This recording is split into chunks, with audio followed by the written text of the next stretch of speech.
Welcome back everyone. बात करेंगे BEL share के बारे में। देखिए, बीईएल शेयर में कल हमने एक वीडियो बनाया था जिसमें हमने क्या समझा था। हमने समझा था कि अगर इस तरीके से हो जाएगा तो स्टॉक में जो लेवल है कि ये लेवल मिलने की संभावना रहेगी। देखिए, बीईएल शेयर में आज के ट्रेडिंग सेशन में आपने देखा कि लगभग 1.7% यानी कि 1.7% की एक गिरावट यहाँ पर देखी गई है ना। स्टॉक की क्लोजिंग मिली है हमें 402 पॉइंट कहाँ पर 40, यानी कि यहाँ कहीं स्टॉक की क्लोजिंग है। अब यहाँ पर एक चीज समझिए आप ऑप्शन चेन के माध्यम से। जब ऑप्शन चेन पर मैं आऊंगा तो मुझे क्या दिखाई दे रहा है, कल के ट्रेडिंग सेशन में जो मेरी ऑप्शन चेन यहाँ पर बनी हुई थी बीईएल पर, उसमें मुझे कुछ लेबल्स यहाँ पर दिखाई दे रहे थे क्या कि स्टॉक में 410 और 400 की स्ट्राइक प्राइसेस का पिछले कई दिनों से मैं आपसे कंटिन्यूसली डिस्कस कर रहा हूँ क्या कि 410 पर मेरा सपोर्ट था, लेकिन 400 पर एक प्रेशर कंटिन्यूसली इंक्रीजिंग था।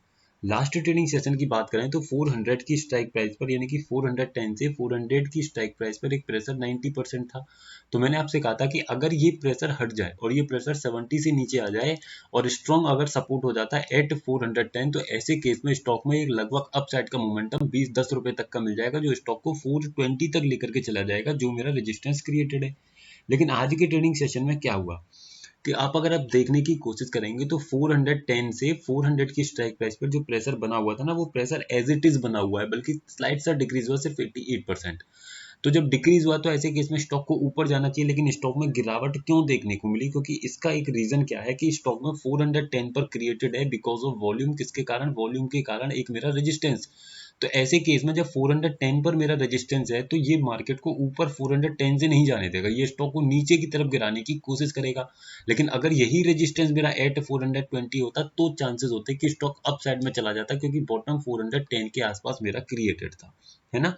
तो जब मेरा रेजिस्टेंस बना हुआ है 410 की स्ट्राइक प्राइस पर, सपोर्ट मेरा 410 से 400 की स्ट्राइक प्राइस पर बेरिश प्रेशर क्रिएट कर रहा है, तो ऐसे केस में क्या होगा? ऐसे केस में मैक्सिमम 405 की स्ट्राइक प्राइस तक स्टॉक गिर जाएगा, जो मैंने आपको अपने यूट्यूब चैनल पर मेंबरशिप वाले में एक वीडियो बना करके दिया है कि जब हमारा सपोर्ट यानी रेजिस्टेंस स्ट्रॉन्ग हो और सपोर्ट नीचे की तरफ प्रेशर क्रिएट करे तो ऐसे केस में क्या मोमेंटम बनेगा, है ना। इस चीज को मैंने वहां आपसे डिस्कस किया है।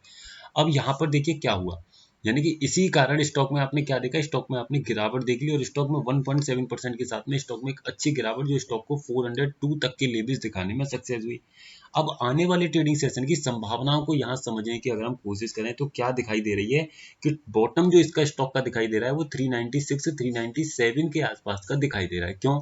क्योंकि 400 की स्ट्राइक प्राइस पर एज पर द कंडीशन मेरा सपोर्ट माना जाएगा आने वाले ट्रेडिंग सेशन में, और अगर 400 की स्ट्राइक प्राइस पर सपोर्ट है तो ग्रीक्स के कारण जो भी मेरा रिवर्सल वैल्यू निकलेगा वो लगभग 396 97 के अराउंड निकलेगा, और यही स्टॉक का बॉटम हो जाएगा अगर इस स्ट्राइक प्राइस से नीचे कहीं और प्रेशर क्रिएट नहीं हुआ तो, है ना। यही बॉटम हो जाएगा और यही बॉटम लेकर के स्टॉक में अपसाइड का मोमेंटम मिलेगा। और अब यहाँ पर एक चीज और याद रखिएगा, 420 से 410 की स्ट्राइक प्राइस पर सपोर्ट रेजिस्टेंस साइड से भी प्रेशर क्रिएटेड है।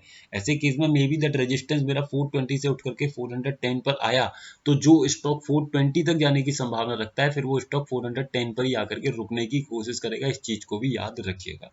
आई होप आप समझोगे। बाकी आपको लाइव मार्केट में प्रॉपर तरीके से समझना पड़ेगा सर, आफ्टर दैट ही अपने लेवल्स को मेंटेन करना पड़ेगा। तो वीडियो सिर्फ एजुकेशनल पर्पज है सर। अगर आपको किसी स्टॉक के बारे में कोई क्वेरी है तो आप इस नंबर पे व्हाट्सएप करके पूछ सकते हैं, या फिर हमारे व्हाट्सएप चैनल पे ज्वाइन होना चाहते हैं तो हो सकते हैं, जिसका लिंक आपको नीचे डिस्क्रिप्शन में मिल जाएगा। एक बार विजिट कर लीजिएगा, इन्फॉर्मेटिव लगे तो ज्वाइन कर लीजिएगा। Thank you so much for watching the video.